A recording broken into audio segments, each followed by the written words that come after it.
আসসালামু আলাইকুম এভরিওয়ান। আশা করি সকলে ভালো আছেন। আজকে আমি দেখাবো কিভাবে পিপিসি ক্যাম্পেইন করতে হয়। তো প্রথমে চলে যাচ্ছে আমার অ্যাড অ্যাকাউন্টের ভিতরে।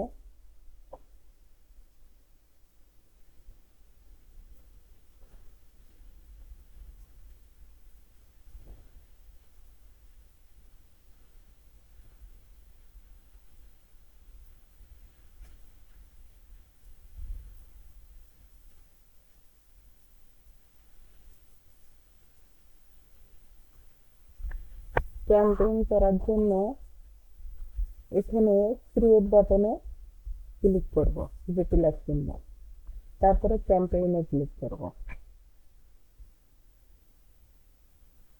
তারপরে এখানে বিজনেসের নাম এটা এখানে এরকমই থাকবে, এখানে স্কিপ করব।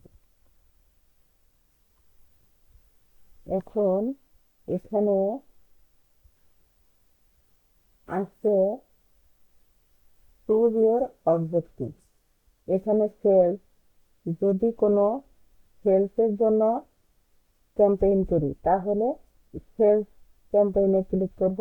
যদি লিডের জন্য ক্যাম্পেইন করি তাহলে এখানে লিডের জন্য লিডের এখানে ক্লিক করব।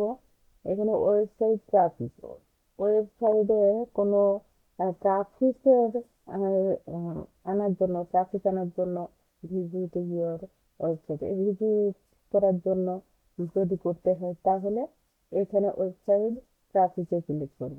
এবং অ্যাপ প্রমোশন মানে অ্যাপ ইনস্টল করার দরকার হলে, এনগেজমেন্টের দরকার হলে, সেটা হচ্ছে অ্যাপ প্রমোশনের জন্য অ্যাপ প্রমোশনে ক্লিক করব। এবং ইউটিউব রিচ, ভিউজ, এনগেজমেন্ট বাড়ানোর জন্য এখানে ইউটিউব এটাতে ক্লিক করব। Local store visit and promotion, এখানে কোনো লোকাল বিজনেস এর জন্য করতে হলে, কোনো স্টোরের জন্য করতে হলে এখানে এটাতে ক্লিক করব।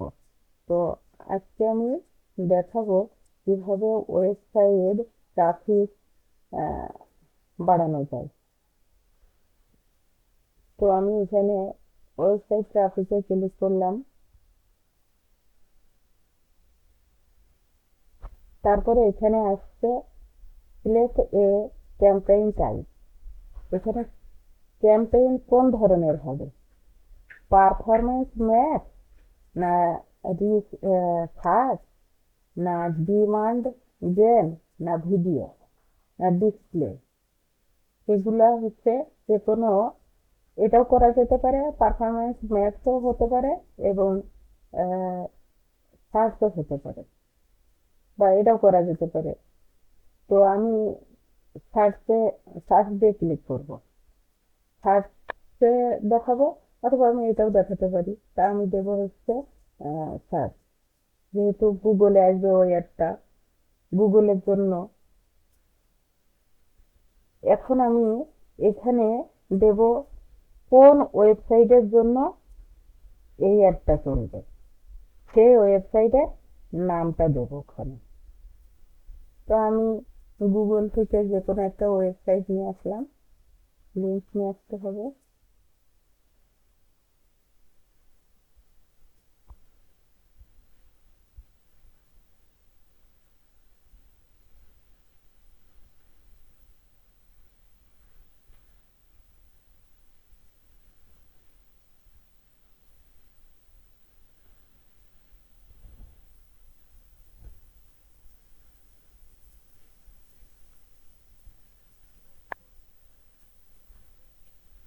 তারপরে কন্টিনিউতে ক্লিক করলাম।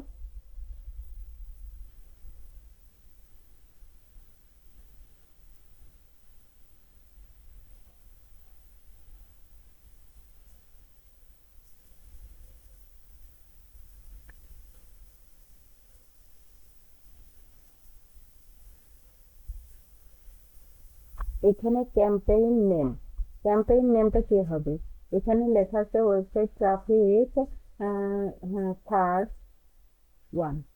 তো এখানে আমি ওয়েবসাইটটা কেটে দিয়ে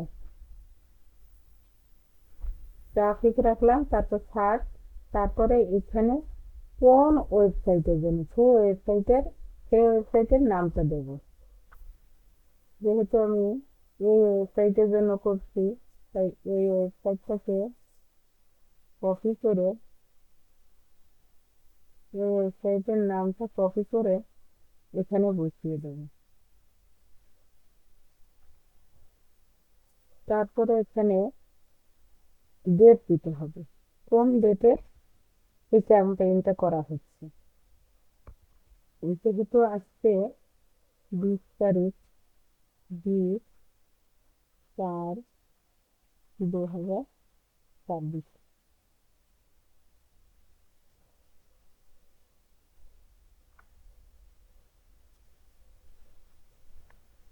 এটা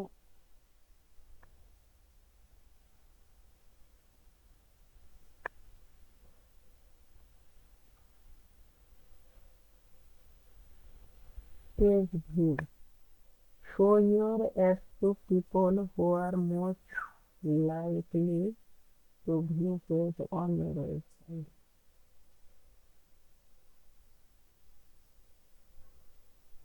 এবার এখানে এগ্রি দেব।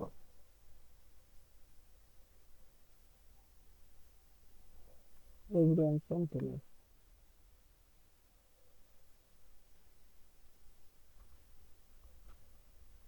এখানে লেখা আছে বিডিং।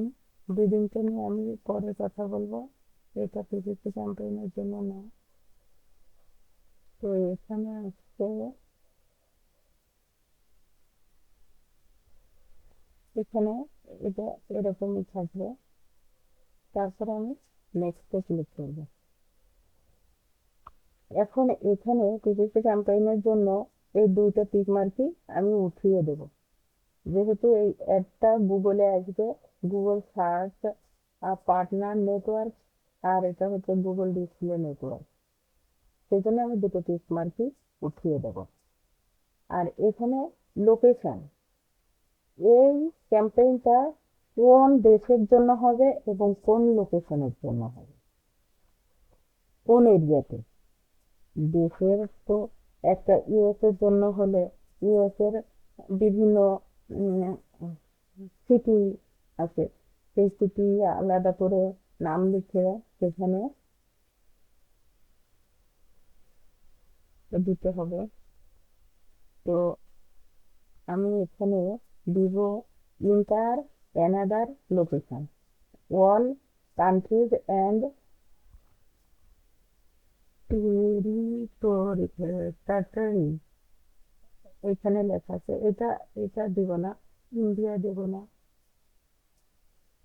আমি এখানে inter another location, inter another লোকেশনে আসার পরে এখানে যদি আমি লিখি ইউনাইটেড স্টেট, তাহলে ইউনাইটেড স্টেটের কান্ট্রির জন্য এখানে যদি আমি এটা প্লেস করি, এখানে হচ্ছে এর পাশে লেখা আসছে include exclude near by. Include হচ্ছে ভিতরে, আর এক্সক্লুড হচ্ছে ওই কান্ট্রি, ইউনাইটেড স্টেটের ভিতরে কোনো একটা এরিয়াকে যদি বাদ দেওয়া হয়, তাহলে সেই এরিয়ার নামটা এখানে এক্সক্লুডের নাম ক্লিক করার পরে সেটার ভিতরে সে যে স্থানটা বাদ দিবে সেই স্থানের নাম লিখে দিতে হবে। আর নিয়ার বাই বলতে যেমন হচ্ছে যদি বাংলাদেশ বোঝে, বাংলাদেশের কোনো স্থান হয়, তাহলে এখানে ঢাকা, যেমন ধরেন ঢাকা লিখার পরে যে ঢাকা ডিভিশন, তা ঢাকা ডিভিশনে আশেপাশে কোন কোন স্থান আছে, কোন কোন এলাকা আছে, যেমন হচ্ছে গাজীপুর, তারপরে হচ্ছে ফরিদপুরের ভিতরে হবে, হ্যাঁ, এরকম যদি দিতে চাই তাহলে নিয়ার বাই ক্লিক করার পরে এখানে হচ্ছে সেই সেই স্থানগুলোর নাম লিখে দিয়ে দিতে হবে। তো আমি যেমন গাজীপুর, এখানে আছে গাজীপুর, তারপরে টুঙ্গি, এগুলো যদি দেওয়া হয় তাহলে এগুলো নাম লিখে ওই নিয়ার বাই ক্লিক করতে হবে। তো আমি এটা দিলাম না, আমি দিচ্ছি ইউনাইটেড ইউনাইটেড স্টেটস কান্ট্রি, এখানে সিলেক্ট করলাম। এখানে এক্সক্লুড হলে সেই এক্সক্লুড হলে সেই স্থানের নামটা লিখে দিতে হবে। আর আমি যেহেতু ভিতরে দেবো তাই আমি ওই স্থানগুলোর নাম লিখবো না। আর তাছাড়া এই যে এই ম্যাপের মাধ্যমে ওই স্থান, ওই লোকেশন দেখিয়ে দেওয়া যাবে, যে ইউনাইটেড স্টেটসের বিভিন্ন লোকেশন, এই যে এখানে এগুলা দেখিয়ে দেওয়া যাবে। তো আজকে এই পর্যন্ত। আগামী ক্লাসে আমি বাকি অংশটুকু দেখাবো।